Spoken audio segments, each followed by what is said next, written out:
नमस्ते। मैं लेकर आई हूँ राम सीता विवाह का बहुत ही प्यारा सा गीत। आपको गीत कैसा लगा मुझे कमेंट ज़रूर कीजिए।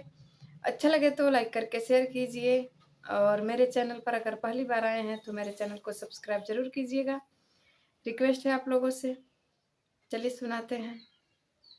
सोना जे चमके